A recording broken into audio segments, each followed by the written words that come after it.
You're listening to episode 16 of the Journey to Launch podcast, how Naseema paid off $300,000 in debt in 2 years as a single mom.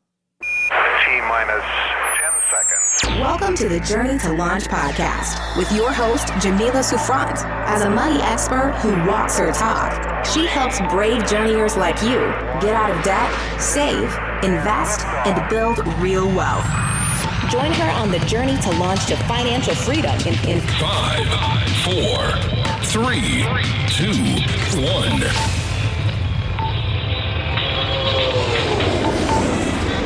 Hey, guys. Welcome back to another episode of the Journey to Launch podcast. We are on episode 16. Whoop, whoop. So this episode, I'm excited because I'm talking to Naseema of Financially Intentional. And I love talking to people who have reached the promised land, as I like to say. So if you listen to the last episode, episode 15, and a couple of my other guests, the people who have already reached financial freedom per se, they are retired and their investments, their passive income basically takes care of their main expenses. But I also like to talk to people who are still on their journey, who are in the trenches, who are paying off debt, who are figuring out their own way. And Naseema, I consider to be one of those people because she is on a journey to become debt-free.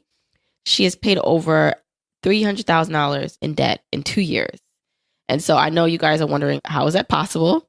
And we're going to get into all of that in her episode in what she talks about. So I can't wait for you to hear it. And if you want the show notes for this episode, you can go to journeytolaunch.com/episode 16. You'll be able to get the links to anything we discuss. And as I always say, if you are enjoying this podcast, please subscribe on whatever it is that you listen to. So whether you listen to it in YouTube or on Stitcher or TuneIn or Apple Podcasts, subscribe. And if you listen in Apple Podcasting app, please rate, review, and subscribe. Those reviews really matter. I'll be reading a review at the end of this episode. So if you left me a review, stay tuned. Maybe you'll hear your review read on the episode. And if you haven't left your review yet, what are you waiting for? Please go over and review the podcast and rate it on iTunes. Also, some more housekeeping.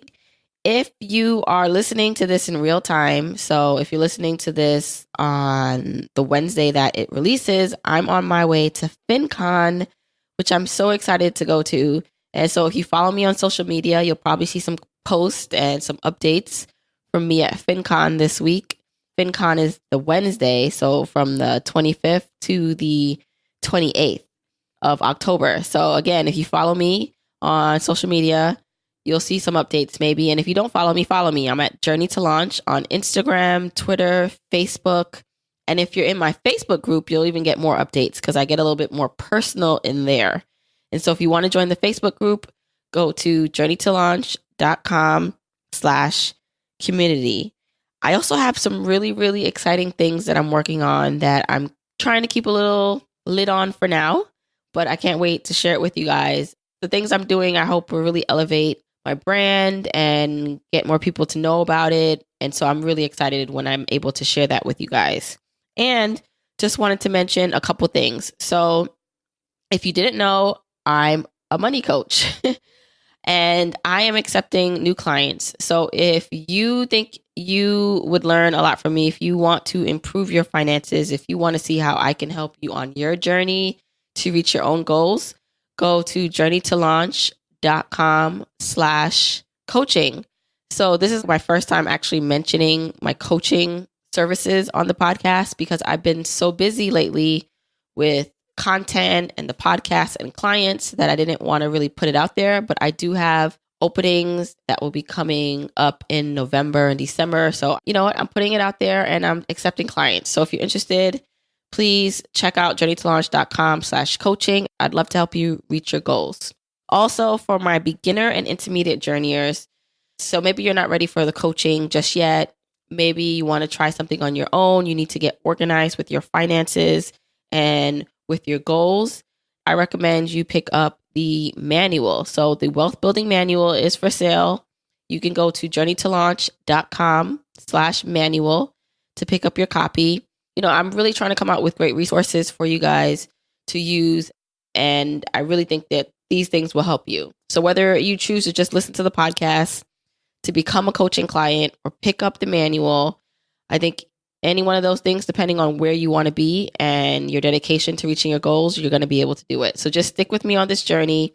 And thanks again for joining me. Now let's jump into this episode with Naseema.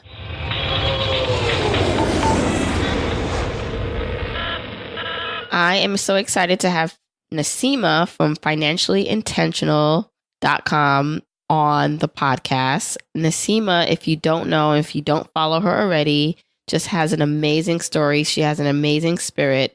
And I wanted to bring her on to talk about her journey to paying off hundreds of $1,000s in debt, her journey as a single mom who went through divorce, how she handles all the things that come with life and money and raising a child. I just want to welcome Naseema to the podcast. And Naseema, jump in and tell us more about yourself. You did such an amazing job introducing me, but I'm Naseema of financiallyintentional.com. I'm a registered nurse, a labor and delivery nurse by profession. And I guess my claim to fame is that I've paid off over $300,000 in under 2 years. And so that's what most people know me by. I'm also a single mom. I went through a divorce through my journey. And so, I've had a lot of struggles along the way. So it hasn't been just as straightforward and easy as people think. I've made it through. So can you tell me just a little bit about yourself, your background, what got you to where you are today, why you started Financially Intentional, who is Naseema, and just a general background? Sure. So that's a lot. I've been through a lot. Basically, nursing is my second career.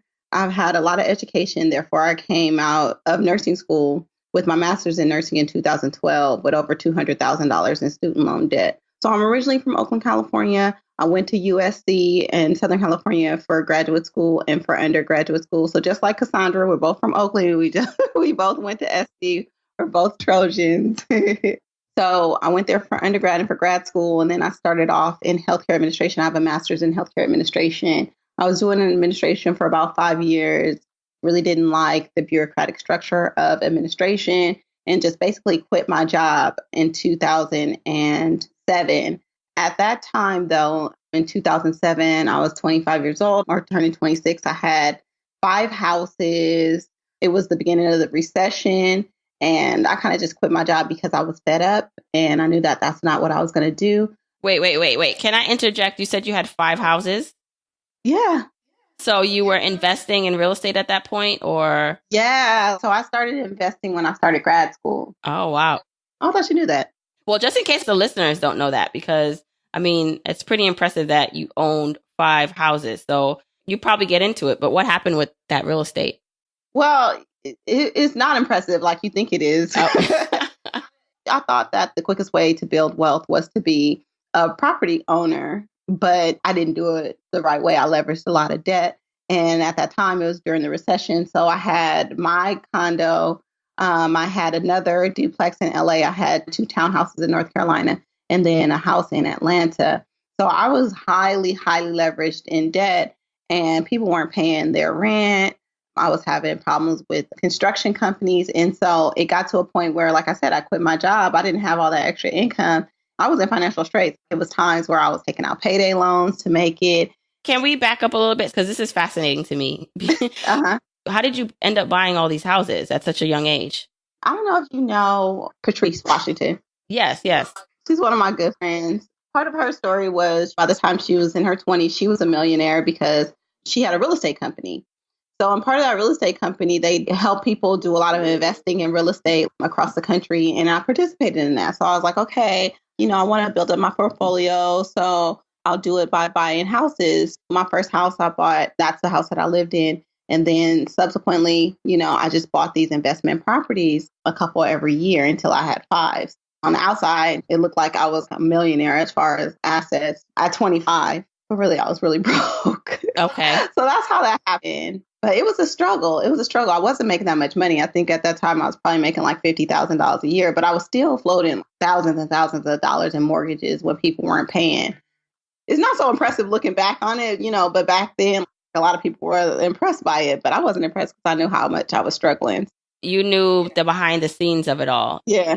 Were you putting down the smallest amount in equity and just taking out loans for the rest? No, remember back in those days, they were doing those 0% down loans. It was like totally, now I can't even think of what they were called. Like zero down and probably no loan docs? Yeah, like anybody could qualify for a loan. They weren't really looking at docs. And like I said, it was kind of shady business back in the day. You know what? It's funny you say that because when I talk about me buying my first property, my condo in Dumbo, Brooklyn, the only reason I was able to buy that is because at the time it was the height of the real estate market and they didn't check my income, because if they would have checked my income, they would have saw that I could not really afford it on paper. Right. My check was literally the whole mortgage. And so that's how I got into real estate, how I was able to buy it. And it worked out for me because eventually my income grew and I was able to cover it and I moved out and now it's getting rented out. But I can totally understand how you can get caught up in that. Right. So the term I was looking for was the subprime mortgages. That was the height of the subprime mortgages. My first mortgage, I put like 3% or 5% down. That was it. And then after that, either I put nothing down. I just paid all the fees. So that's how that happened. And so obviously I was like leveraged up to my eyeballs in debt. That's all I had. I didn't really have a lot of assets. I just had a lot of debt. But I'm 25 years old. What did I know? But also it was a blessing because I was 25 years old and I still had time to recover from that. After I quit my job, I moved to Texas just to get out of California for a little while. Ended up not working and going to take my prereqs for nursing school because I was like, okay, I just want to be a nurse so I can have autonomy. I can have a job that has a lot of autonomy. I can travel the world, take travel nursing assignments around the world. I don't have to deal with all the bureaucrats of healthcare, but I could still be impactful in healthcare. But at the time, I had to make the tough decision that I had to let those houses go. So ended up in 2008 having 2 foreclosures, 2 short sales, but I still had my initial condo in Inglewood. And then I got into nursing school in 2008. So nursing school, I did an intensive 1-year nursing program and became an RN. And then I went back to get my master's in nursing. And like I said, I came out in 2012 with over $200,000 in student loan debt. But most of that was from just the nursing school portion because that nursing school was a self-funded program and all by itself it was like $80,000. So that's where a lot of that debt came from. So by the time you graduated, you had $200,000 in debt, but then you had your master's in nursing. Mm-hmm. You only had that 1 condo. Mm-hmm. Yeah, but it was in LA and I'm living in the Bay Area. So I was renting that out and still had my place in the Bay Area.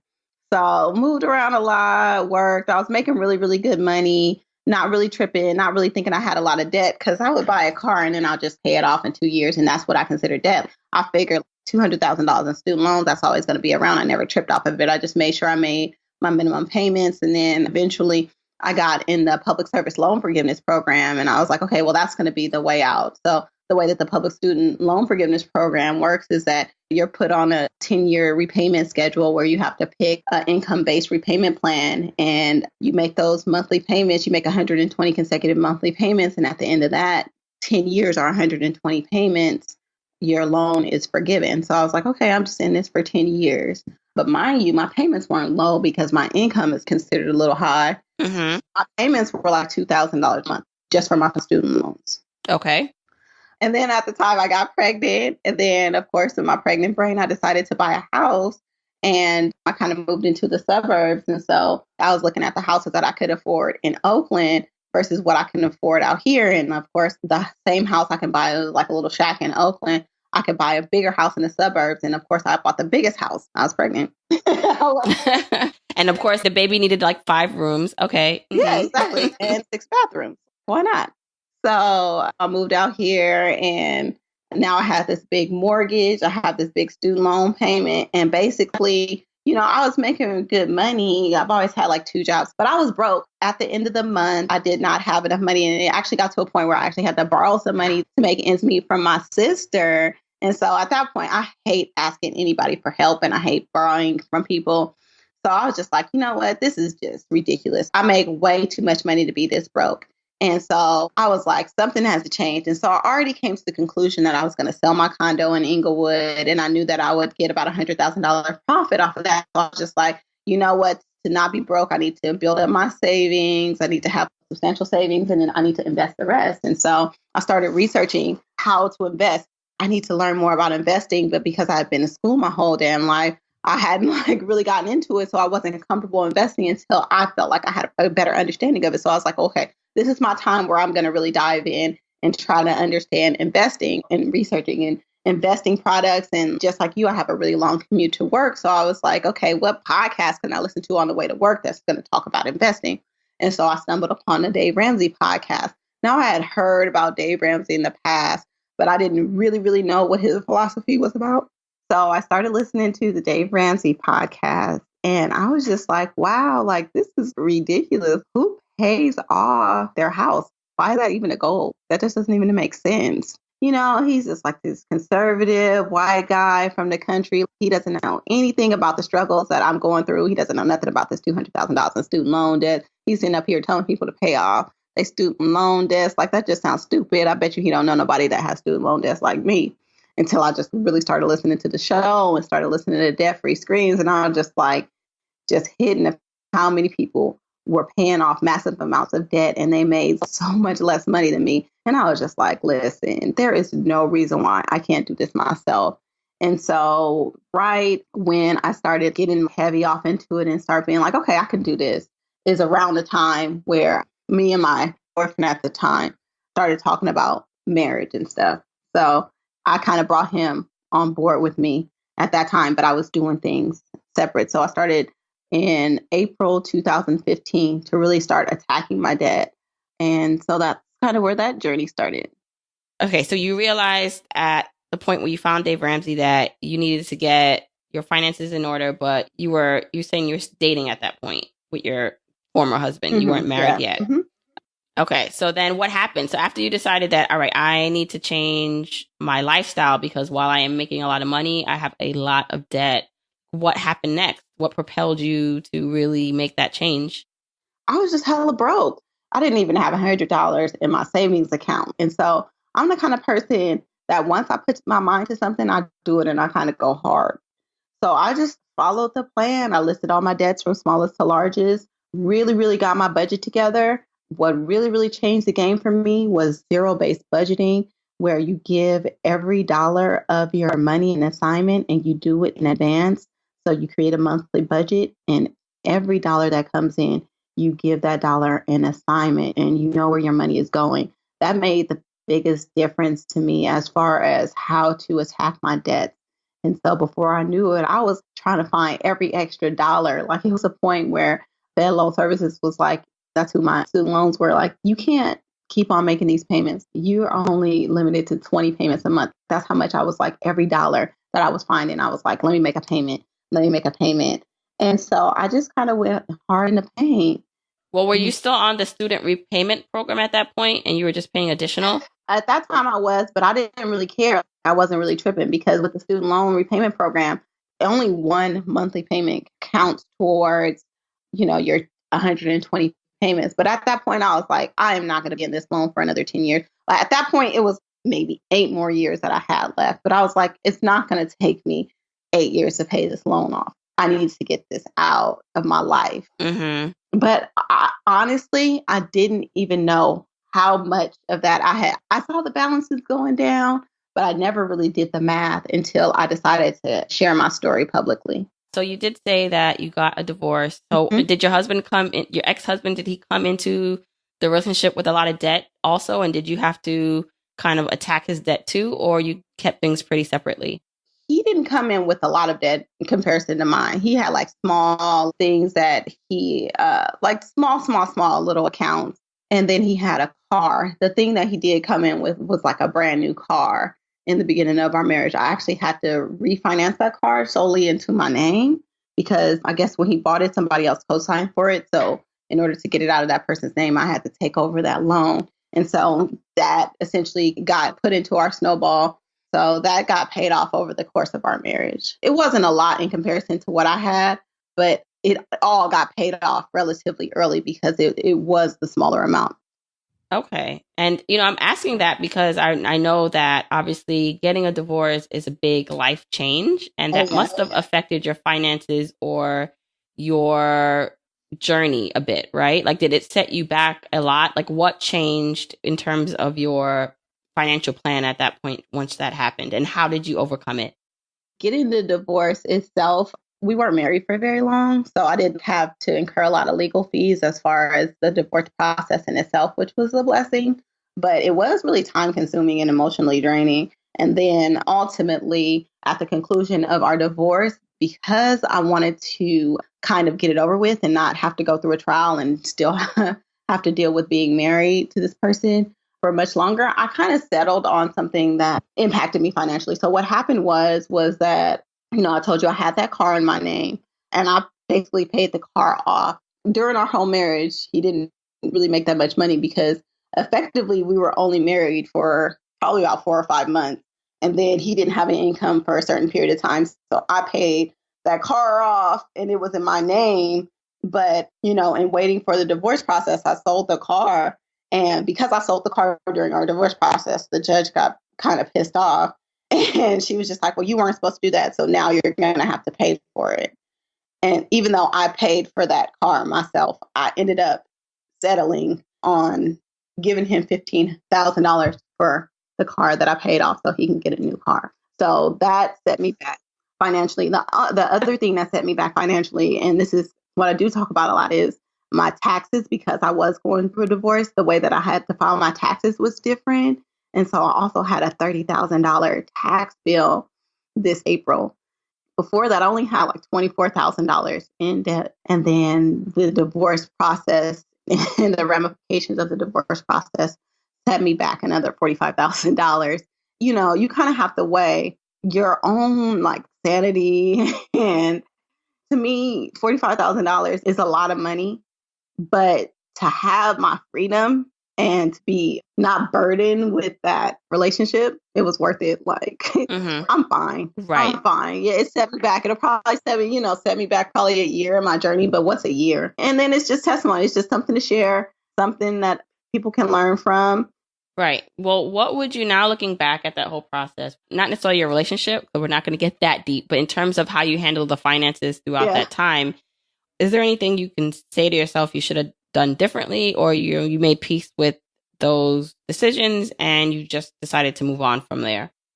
Initially, when we started our marriage, we combined finances right away because, I think that that's what you should do. I mean, I hear a lot of people saying that they keep separate accounts and all of that kind of stuff. And I just feel like if you're really committed to a relationship and this is like, you guys are supposed to be partners, you're supposed to be joined under God and all that kind of stuff, that's what you're supposed to do. You're supposed to act as one unit. And so in one way, I think if I look back, and I was looking in hindsight and seeing kind of how our relationship played out, I should have at least just waited a year or so to do that, or even waited to get married a little bit longer. I mean, but those are things that I say in hindsight. Ultimately, I felt like I was doing what was right. I don't regret paying off, even though I could have been out of debt by now if I hadn't paid off his car or his debt or whatever. But that's what I was married. So It's not like I was just tricking off on some random guy. That was my husband at the time. So, I could have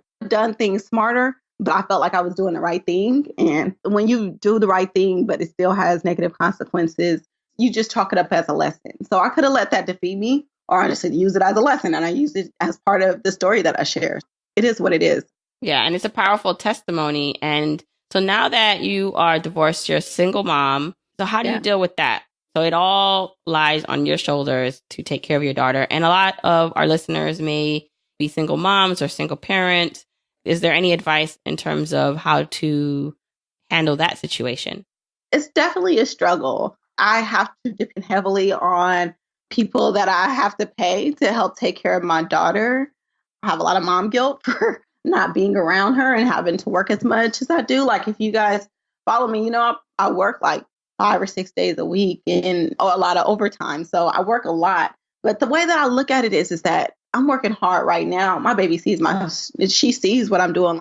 She respects it. I don't talk about work as something that's a negative thing. She thinks I have like the most beautiful job. She thinks I just go to work and play with babies, you know? So she thinks it's amazing. And I think it's just about the way that you frame it and the way that you approach it, because I love my job. I love what I do. And I just say that, you know, I'm putting in work right now so that later she can benefit and her kids can benefit. So I don't actually mind. I mean, the guilt trips in. I've heard people tell me that other people is raising my kids, that they're my child's mom. Like, I've been attacked on so many different levels. But ultimately, at the end of the day, I know my baby is well taken care of. And I know I'm doing what I need to do to protect her down the line. And I know that I always frame things like, am I being the person that I want her to be? Am I setting that example of the person that I want her to be? And I think people just need to look at it like that. Like, what kind of example are you setting for your kids?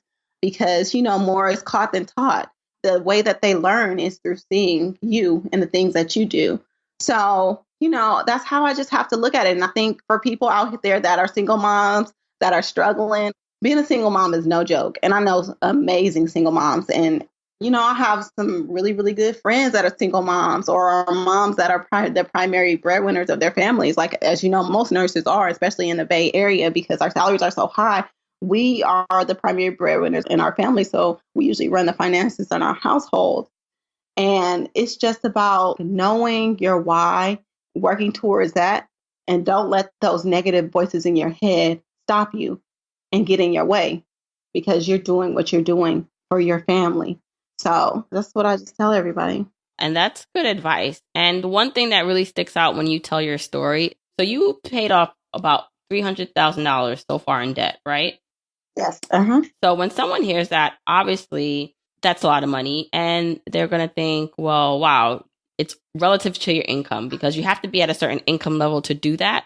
But as you're saying, it was not without challenges. It was not without struggle. And it really isn't about the amount of money you have, because you could be making $1 million and be $1.5 million in debt and be broke.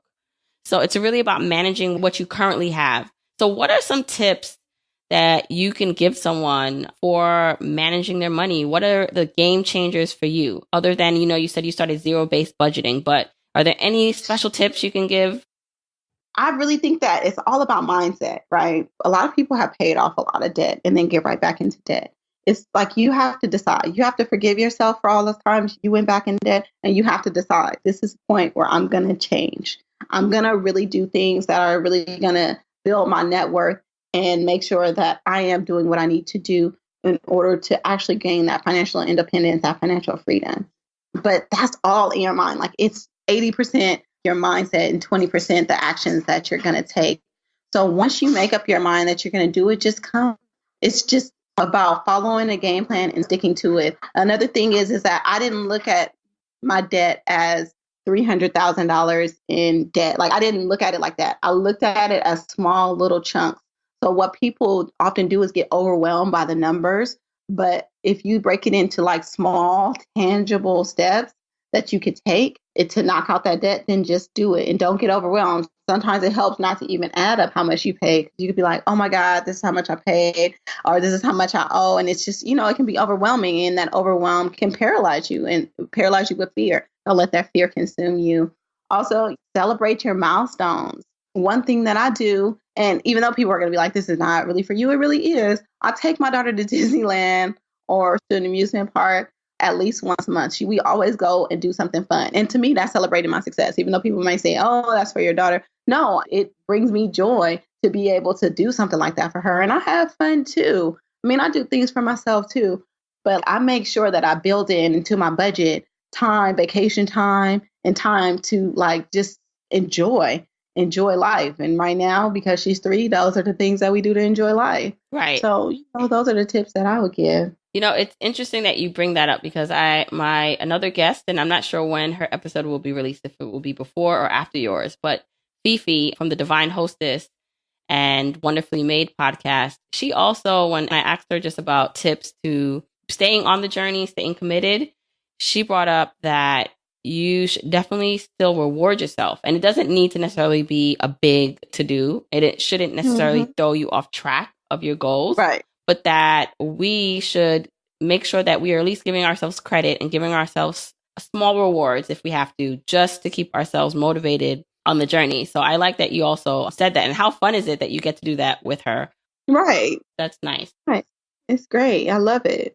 So where are you now with your debt? So is the goal to be completely debt free, including the mortgage? Or like, what is your total goal and where are you now with that goal? Right now, I'm just working on my debt outside of my mortgage. I'm a little under $55,000 in debt, which I hope to have done by sometime next year. That's my goal. I'm not even really like pushing myself. I felt like I've proven that I can do it. And I was going super hard in the paint. But right now, I'm at the point in my journey where I need to balance out how much I'm contributing to my retirement because I stopped contributing to my retirement. But I can't be paying the IRS all this money and not having no extra retirement. So I need to figure out that balance. I had gotten to a point where I was just really, really, really beating myself up about not hitting financial goals the way that I wanted to. And just kind of giving myself a little bit of grace and just slowing down, like, listen, it's going to happen and it's going to happen a lot faster than you expect. But don't get bogged down by the fact that you're not hitting goals like maybe you hit last year or things like that. And, you know, just enjoying life. So that's kind of where I'm at. My goal is to pay it off by next year. And I know I'll meet that goal. But yeah, $55,000 left. And as far as my house, you know, I'm like every day back and forth. Like, am I going to sell this house? Like, I started watching minimalism documentaries and I listen to Biddableist podcasts. And I'm just like, this house is too big. I need to just give me a little tiny home for me and my baby. We don't need no space. We sleep in the same bed anyway. Like, I just, you know, so I go back and forth every day, literally, about what I'm going to do about my house. So, I mean, ultimately, if my goal is to stay here, I definitely would pay it down fast. Right now, because I'm not sure about what I'm going to do with my house, I'm just focusing on my other debt. Okay. What's next for Financially Intentional? What is your goal with your brand? That is an awesome question. When I started my brand, I didn't really have like a clear direction. I was just like, I just need to share this information with as many people as possible because I felt like this information was too good. And I felt like a lot of people just, if they knew better, they would do better. And so that was just my whole platform, was just sharing my story with as many people as possible and hoping to inspire them to say, like, look, if I did this with this amount of debt, like, you can do it. And so right now I'm just looking at ways where I can really, really expand and reach out to more people. I want to do more speaking. I want to offer courses and have more physical products that people can use in order to aid them. So those are the kind of things that I am working on. And if you have any tips, you can share them with me too. But yeah, that's kind of direction. Nothing major, you know, it's hard to kind of look at this as a business because I feel like my time is so limited because I work so much. And it's just like, okay, I can invest this amount of time in doing this, or I can go work overtime and make $1,000 in 4 hours. And so it's just like those balances. And I'm just like, and so it's a struggle. But, you know, I do try to stay connected and I am working on it. And I know it can be so much bigger, but, you know, that's kind of where I'm at. Well, I think it's interesting you bring that up because similar to you, you know, I still work full time. I'm doing Journey to Launch, and I would eventually like this to be something I do full time. Like, you know, whether it's something that helps me retire earlier or it's something I retire into where I can help other people. Either way, you know, that's my goal. But it's hard when you work full time, you have a crazy commute, and then you have a child, and especially if you layer on if you're in a relationship on top of that.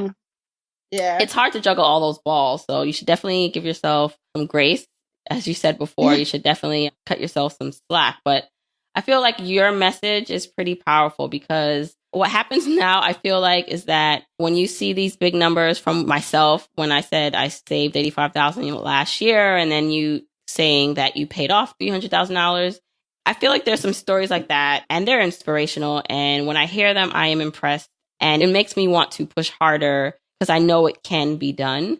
But I also want to let my listeners know that maybe that $300,000 is not something in your reach today, you know, right now. And again, it's all relative to your income. It's all relative to your expenses, but you need to do what the best you can do, right? So while you can use us as comparisons or people that can inspire you, Don't let the comparison bog you down to the point where you don't feel like you're doing enough. You just need to do your best. Exactly. So Naseema, I just want to thank you so much for coming on the podcast and sharing your story. Where can people find you if they want to know more about you? I mostly hang out on Instagram at Financially Intentional. I have my blog that I'm working on. I'm redoing actually at financiallyintentional.com. And if you subscribe there, I have a 5-day email course that you'll automatically be enrolled in. And I do have a Facebook page where all my live videos, which are pretty entertaining, live. And that's at facebook.com at Financially Intentional. So yeah, those are some places. And feel free to hit me up. I usually respond really, really fast. And if you have any questions, just reach out. Reach out. I don't bite. All right. Thanks again so much, Naseema.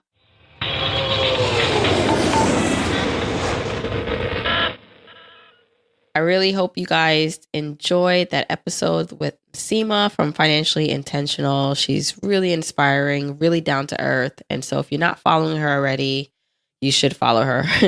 And if you want the episode show notes, you can go to journeytolaunch.com/episode 16. So anything we mentioned, if you want to connect more with Naseema, you'll find all the links there. Also, as I mentioned before, continue to please rate, review, and subscribe to the podcast wherever you're listening, and especially in iTunes. And I wanted to read a review that I got on the app, the iTunes app. So this says, first, I want to say that this podcast is amazing. I actually met Jamila at an event called Podcast Movement.